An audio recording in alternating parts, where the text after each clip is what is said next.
혹시 그림을 하나 보여드릴 텐데 이 그림을 보신 적 있으신지. 예, 우리 예전에 미술 교과서에 나오는 그림이죠.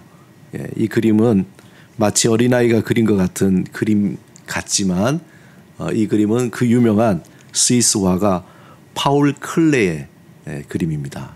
파울 클레. 영어로 하면 폴 클레, 바울 클레죠. 예. 1879년 12월에 태어나서 1940년에 이렇게 생을 마쳤는데 그가 그린 이 그림의 제목 이름이 뭐냐면은 세네치오라는, 아까 그 그림의 제목은 세네치오예요. 클레 작품은 우리가 이게 언뜻 알듯이 입체파주의 그리고 또 표현주의, 초현실주의 그런 어떤 다양한 그런 현대 미술의 영향을 받았는데 클레는 독특하게 아버지가 독일 사람이고 어머니가 스위스 사람, 살기는 스위스의 수도인 베른에서 살았습니다. 워낙 재능이 많은 사람이라서 어릴 때 원래 음악을 공부했다고요. 왜냐하면 부모님이 아버지는 베른 국립음악학교 교사였고 어머니는 성악가예요. 그러니까 자연스럽게 자녀가 음악을 잘하게 되겠죠. 그래서 어느 정도 잘했냐면은 클레는 7살 때 바이올린 연주를 시작해서 11살 때에 정기 연주회를 여는 베른 음악 협회의 명예회원이 될 정도로 음악에 뛰어난 재능을 가졌습니다. 근데 음악에만 뛰어난 재능을 가진 게 아니라 시도 썼어요. 시도 잘 쓰고 그리고 그림도 그리고 뭐 그런 사람이었어요. 아주 재능이 많은 아이였는데 그래서 부모님은 음악가니까 자기 자식이 그런 음악가로서 이렇게 살아가길 바랬지만 클레는 음악을 선택한 것이 아니라 화가로서의 그 길을 선택했습니다. 초창기에 그 클레의 그림을 보면은 제가 준비를 못했지만 이렇게 살펴보면 굉장히 음침해요. 음산하고 어둡고 막 그런 그림을 그리다가 이분이 색채에 대한 고민을 봐요. 색깔에 대한 그런 고민을 하다가 1912년에 로베르 들로네라는 화가를 만나서 그를 통해서 새로운 전환점을 가지게 되는 거예요. 그가 이제 여행을 가는데 아프리카 튀니지 여행을 가서 아프리카 사람들이 쓰는 그 색상에 영향을 받죠. 우리가 알지만 아프리카 사람들은 원색을 많이 갖잖아요. 그런 원색의 영향을 받아서 그런 색채에 대한 아주 큰 영감을 받고 그리고 점, 선, 명과 같은 어떤 이게 단순한 형태, 원시 미술에 대한 그 영향을 받아서 이렇게 그림을 새롭게 그려야 되겠다. 그래서 이전에 그가 그렸던 그 형태가 아닌 새로운 형태의 그림을 그리기 시작해요. 색감도 완전히 환하게 이렇게 바뀌어지게 되고 그래서 음악에도 재능이 뛰어났던 클레는 이 색채를 마치 음악을 하듯이 리듬감 그리고 패턴 그리고 그가 생각한 원시 미술 형태의 단순함 이런 것들을 조합해서 아주 자기만의 독창적인 추상회화의 문을 연 사람입니다. 또 독특한 건 뭐냐면은 특히 그때 예술과 기술이 연합해서 꿈을 꾸는 혁신적인 조형학교가 있어요. 독일에 여러분이 잘 들어보셨겠죠. 바우하우스라고 거기에 이제 교수로 가게 됩니다. 그런데 그 교수로 또 다른 러시아의 천재 작가가 왔는데 그의 이름이 칸딘스키예요. 그래서 이 두 사람이 아주 성향도 비슷하고 둘이 만나서 시너지를 내면서 새로운 많은 작품을 하게 된 겁니다. 이 작품을 보시면은 세네치오라는 이 아주 세련됐죠. 색깔이. 지금 현대 우리가 봐도 뭔지 모르겠지만 밝고 아주 세련된 그런 색깔. 그런데 또 보면은 약간 우스꽝스러워요. 얼굴이 그죠? 우스꽝스러운 얼굴인데 이 세네치오라는 이 말이 꽃의 이름이라고 그래요. 꽃. 예, 한번 볼까요? 요 꽃이 세네치오인데 클레는 이 세네치오를 자기의 자화상이라고 생각하네요. 그야말로 아까 그 세네치오 그 그림이 자기 얼굴을 그래서 그 거꾸로 한번 넘겨보시면은 클레 얼굴을 하나 더 넘기시면은 비슷하게 생겼네 라고 느낌이 오죠. 자, 다시 한번 그 클레의 그림을 보시면은 여기 보면은 한쪽 눈은 약간 밑으로 되어 있어요. 이렇게 똑바로 되어 있죠. 균형이 안 잡히게 마치 한쪽 눈 이렇게 뜬 것처럼 그렇게 그렸습니다. 오른쪽 눈동자는 가운데로 몰려 있어요. 눈동자가 하나는 또 한쪽으로 몰려요. 왼쪽 눈은. 마치 가면을 쓰고 있는 듯이 어떻게 보면 조금 유머스러운 그런 느낌도 있고 뭔가 풍자적인 느낌도 있다. 이런 거는 그 당시에 바우하우스의 어떤 그런 영향이라고 그래요. 수직과 수평선, 말하자면은 여러분 보시면은 얼굴에 수평선이 있고 수직선이 있잖아요. 그런 어떤 기하학적인 형태. 그렇지만 눈은 약간 우수에 찼어요. 어떻게 보면은 우스꽝스러운 것 같기도 하고 한편으로는 뭔가 우수에 찬 그런 느낌. 왜 클레가 이렇게 그렸을까? 사람의 얼굴이면 사람의 얼굴답게 이렇게 그려야 되는데 이렇게 기하학적으로 전혀 어린아이가 그린 것처럼 그렸을까? 그는 일기에서 이렇게 쓰고 있습니다. 뭐라고 그랬냐면 나의 주제는 외모의 특징을 잡는 것이 아니라 내면의 깊숙한 곳으로 들어가서 그것을 겉모습으로 드러내게 하는 그 정서의 표현을 자기는 그린다는 거예요. 그래서 나는 내 그림이 실제보다 더욱 사실적이라고 생각한다. 말하자면은 클레가 그린 저 얼굴은 클레의 자기 외적으로 나타난 얼굴이 아니라 자기 내면 깊숙하게 있던 그 얼굴을 끄집어내서 밖으로 표현한 그림이라는 거죠. 말하자면은 심리적인 어떤 내용을 자기 어떤 외적으로 보여지는 형태로 드러낸다라는 그런 말입니다. 이 시간에 또 다른 화가 한 분을 또 소개하고 싶은데 그의 이름은 예전에 우리 함께 나눴던 조르주 루어입니다. 예. 이분은 20세기에 종교 화가라고 합니다. 왜냐하면 종교 화가라는 게 예전에 있었지만 20세기에는 종교 화가가 인기도 없고 그런 것들이 굉장히 어울리지 않는데 자칭 자기는 종교 화가로 그렇게 살았습니다. 그는 클레와 달리 말년에 예수님의 얼굴에 천착을 했어요. 그리고 예수님의 얼굴을 여러 형태로 많이 그렸습니다. 조르주 루어는 또 클레와 달리 1871년에 태어났는데 아주 혼란한 상황 속이죠. 파리 외곽의 가난한 빈민촌에서 태어났습니다. 삶이 고통이 무엇인지 또 인간의 삶이라는 것이 얼마나 치열한지 그 세계 1차 대전, 2차 대전을 겪으면서 그는 인간이란 도대체 어떤 존재인가 누가 가르쳐 주지 않아도 그 환경, 자라나는 환경 자체가 그것을 너무나 쉽게 알 수 있었던 그런 삶을 살았습니다. 그런데 루어는 그림을 너무나 좋아하고 또 그의 어머니가 신앙심이 굉장히 깊었어요. 그리고 외할아버지의 또 믿음의 역량, 예술에 대한 그런 격려, 늘 그 루어를 보면 그림을 잘 그린다 그러고 격려하고 그림책도 사주고 막 그렇게 했던 환경 속에서 자랐습니다. 하지만 루어는 가정 형편이 어려웠기 때문에 14살 때에 학교 다니는 것을 그만둘 정도로 어려웠던 거예요. 그리고는 이제 스테인드 글라스 제작소에 가서 견습공으로 그렇게 일을 하게 됩니다. 그야말로 그 당시에 그는 낮에는 일을 하고 밤에 스테인드 글라스 제작소에서 일하고 밤에는 장식 미술 학교에서 야간부로 공부를 했던 거예요. 그러니까 그의 끊임없는 미술에 대한 애정과 열정이 있었던 거죠. 그러다가 그의 나이 19살 됐을 때에 이제 형편이 조금 나아지자 그 당시에 유명한 국립미술학교에 입학을 하게 돼요. 그리고 루어는 국립미술학교에서 젊은 화가에게 수여하는 당시에 가장 최고의 명예로운 상인이었던 로마상에 탔다는 게 아니라 도전을 하게 됩니다. 도전을 했다가 2번 실패를 맛보게 돼요. 그리고는 그의 스승 모로의 권유로 빈 아카데미에서 그림 그리는 화가의 길을 걷게 됩니다. 정말 특이한 것은 그 후에 루어는 스승이 죽고 난 뒤에 자신의 질병과 투쟁을 하게 돼요. 또 가족과의 갈등 그리고 경제적인 또 정신적인 위기를 통해서 한동안 사막의 기간을 오랫동안 보내게 됩니다.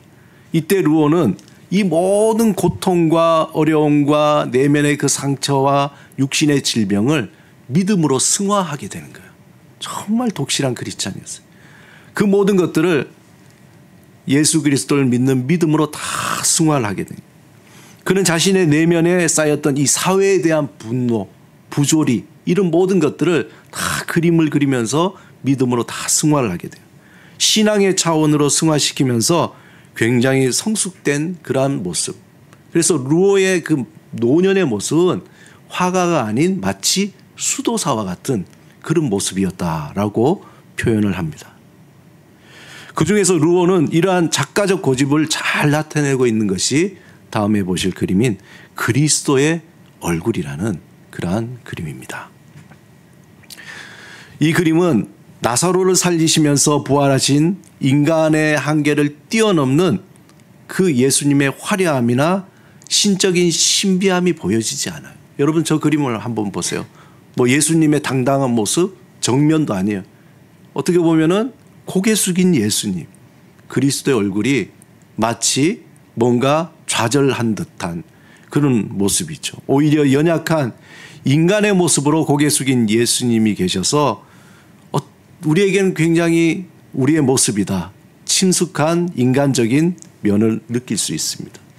하지만 그런 예수님을 계속 바라보고 있으면, 저 예수님을 계속 바라보고 있으면은 오히려 우리 마음에 깊은 울림이 오는 거예요. 나와 함께 하시고 나를 위해서 우시고 나를 위해서 슬퍼하시고 나의 고통에 동참하시는 그 예수님을 우리는 공감하게 되는 거죠. 뭔가 막 기적을 일으켜서 힘있게 나오는 슈퍼스타의 예수님이 아니라 나의 그 질병과 고통과 아픔과 고난과 슬픔과 고뇌 속에 함께 하시는 그 예수님, 그분을 느끼게 되는 거죠. 그래서 우리 내면에 굉장한 영적인 울림을 갖게 합니다. 왜 루오는 이런 것을 그렸을까? 루오는 인간성이 상실되는 물질주의, 그것이 팽배한 지배하는 사회에서 그는 자칭 종교 화가로서 자신의 위치를 정확하게 알고 그림을 그렸던 거예요.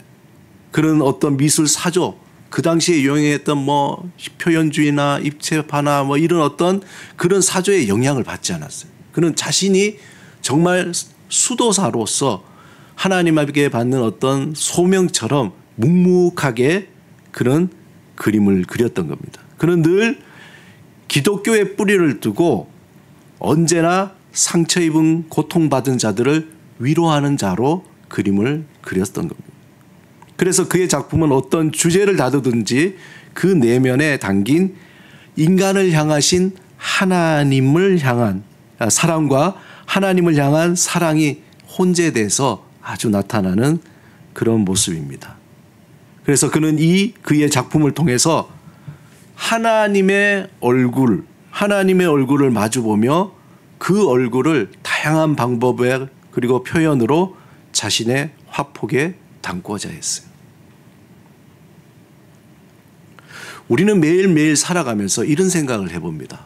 나는 다른 사람과 살아가는 것이 아니라 어떻게 보면은 우리가 아침에 일어날 때 우리는 나와 마주하면서 살아가는 거예요. 어제의 나가 아닌 오늘의 새로운 나와 또 마주하면서 살아가는 거죠.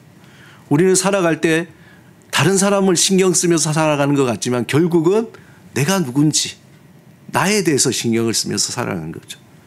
또 나는 누군가에 대해서 생각할 뿐만 아니라 그 부르심에 어떻게 응답하며 살아가는가, 그게 우리 하루하루의 삶의 형태라고 볼 수 있습니다. 그림으로 표현하자면은 매일 나는 나의 자화상을 그리면서 살아가는 거죠. 내가 그리고 싶은 자화상, 내가 바라는 그런 나의 모습, 그 모습을 매일매일 그리면서 살아가는 거예요. 하지만 내가 누구인지에 대해서 이 세상은 그 기준이 마치 지난주에 말씀드린 것처럼 깨어진 거울 같아서 나를 제대로 비춰주지 않는 거예요. 그러니까 내가 생각하는 그 자화상을 그리지만 나는 항상 깨어져 있는 모습 때문에 나에 대해서 실망을 하게 되죠. 실수하고 또 미워하게 되고 또 외면당하게 되고 또한 그러한 여러 가지 고통 속에서 진정한 나를 정확히 알려주는 그러한 세상의 기준이 아닌 나의 새로운 나를 온전히 발견할 수 없게 되는 거죠. 그래서 누구나 자신의 얼굴에 대해서 굉장히 또 실제적으로 민감해요. 어느 날 거울을 보다가 만약에 주름이 이렇게 하나 생겼다. 그러면은 마음이 편할 수가 없죠.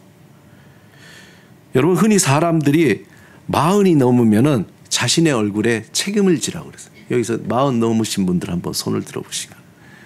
예, 꽤 되시네요. 예, 아직도 안 되신 분들은 잘 준비를 하셔야 돼요. 아직까지 책임질 일은 없으니까. 근데 40 넘으신 분들 얼굴 보니까 해와 같이 환하게 밝은 거 보니까 인생을 잘 살아오신 것 같아요.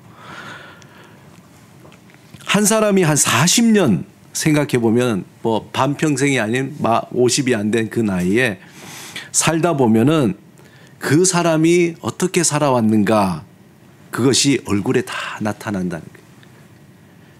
매일 반복되는 그 감정, 화를 내고 짜증을 내고 막 이렇게, 그것들이 우리의 주름을 만들게 되죠. 그러니까 그렇게 반복해서 40년 살다 보면은 그 얼굴을 보면 어떻게 살아왔는가 알 수 있어요.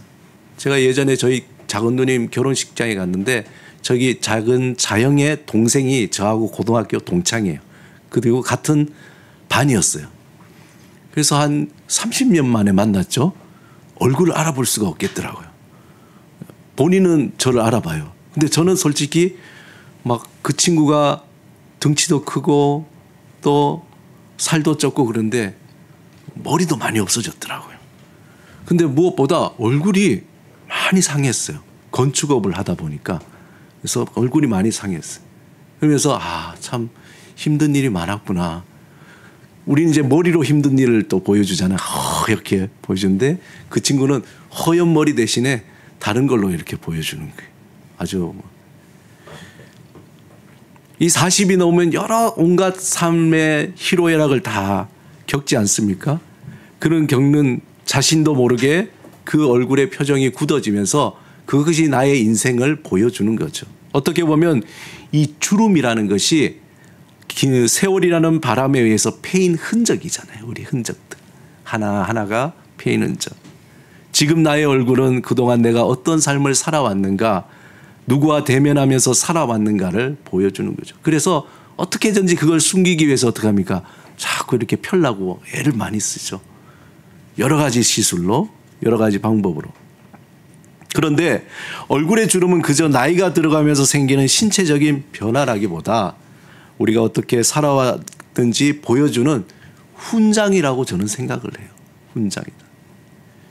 주름 한 줄 사이에 숨겨진 수많은 이야기들이 있잖아요. 인생의 수많은 남모를 이야기를 그 안에 담고 있습니다.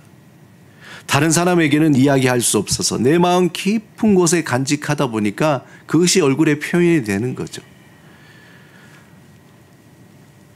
중요한 것은 그 흔적을 누구와 함께 담아내는가, 그것이 중요한 거예요. 모진 삶 속에 살아오기 위해서 고군분투하지만 자신의 욕심과 마주하면은 그 얼굴에는 욕심으로 가득하게 나타나는 거죠. 그 인생의 흔적이 아름답지가 못한 거예요. 하지만 고되고 힘든 삶을 그 길을 살아오면서 오로지 믿음 가운데 하나님과 얼굴을 마주하면서 살아온 삶의 그 흔적에는 하나님의 흔적이 내 얼굴에 남아 있게 되는 거죠. 여러분, 사진을 하나 보여드릴게요. 이 소나무를 한번 보세요. 멋지죠? 산 위에 있는 소나무 정말 멋있습니다. 그 가지가 꼿꼿하지 않지만 아주 구부러지고 그리고 험악해 보이지만, 그러나 저걸 보고 흉측하다, 못났다 이렇게 생각이 안 들잖아요. 와, 소나무가 왜 이렇게 멋있지?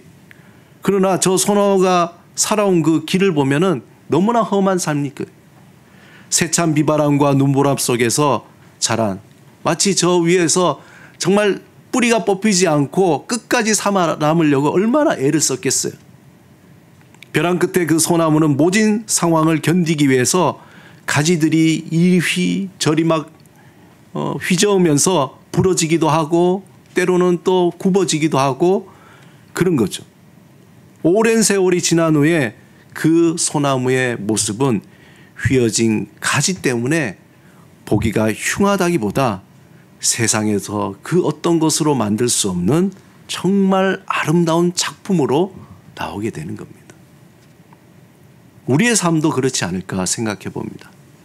인생이라는 고해의 바다 위에서 믿음의 삶을 산다는 것 정말 녹록지 않습니다.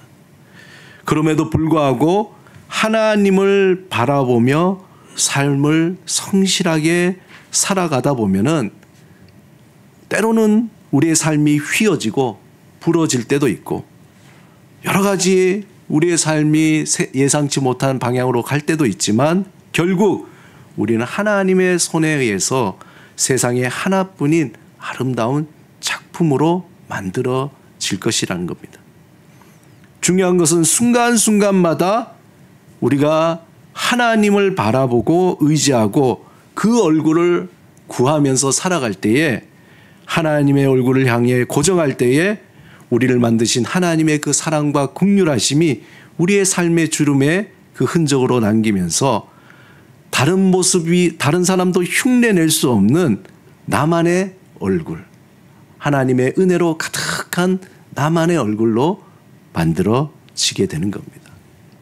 오늘 본문에 보면은 너희는 유혹의 욕심을 따라 썩어져가는 구습을 따르는 옛사람을 벗어버리고 오직 너희의 심령이 새롭게 되어 하나님을 따라 의와 진리와 거룩함으로 지으심을 받은 새 사람을 입으라 그렇게 되었습니다. 새 사람을 입으라 할 때 주름을 펴라는 것이 아니에요. 새 사람을 입으라는 것은 남들이 보기에 좋아 보이는 그런 모습으로 바뀌라는 것이 아닙니다. 여기에 보면 22절에 유혹의 욕심을 따라와 대조적으로 24절에 하나님을 따라 돼 있어요. 우리의 모습이 유혹의 욕심을 따라서 그렇게 살 때에 우리의 얼굴, 우리가 마주하는 얼굴은 유혹의 욕심과 함께 어그러지는 삶, 흉악한 모습으로 변하는 거죠.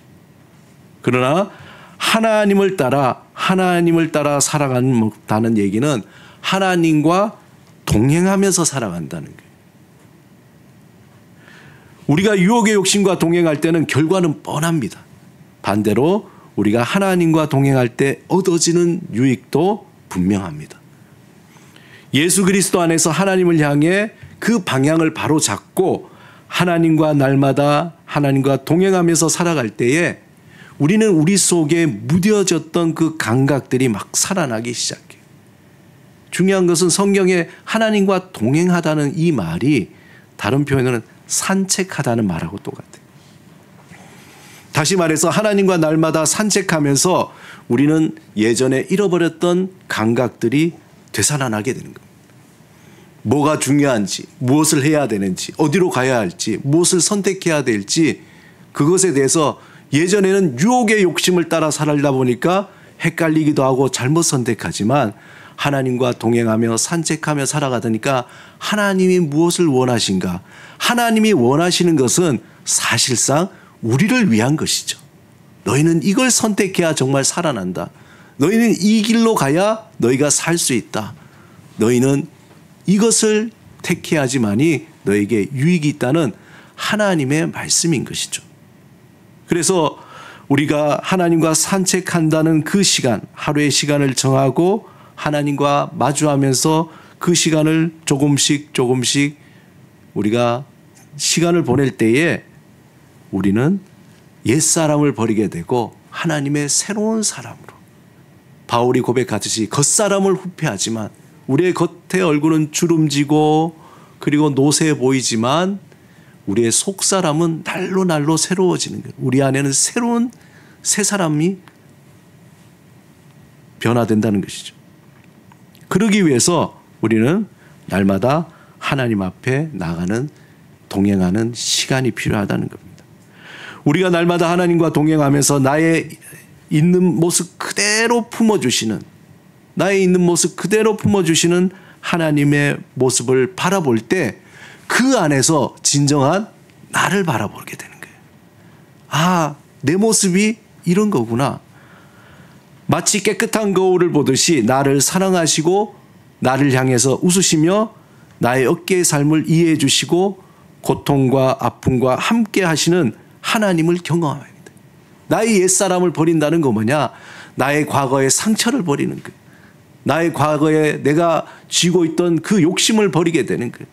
나를 묶고 있는 내 모든 내면에 속에 있는 그 어두운 것들을 하나씩 하나씩 그 하나님 앞에서 나를 있는 모습 그대로 품어주시는 그 하나님 앞에서 하나씩 하나씩 벗어내고 그 굳은 살과 각질과 그 누더기 같은 그 모든 것들을 벗어내면서 새살이 돋아나고 새로운 사람, 그래서 나를 진정으로 내가 받아들이는, 내가 품어주는 있는 그 모습대로 나를 받아주는 나의 새 사람으로 살아가게 됩니다.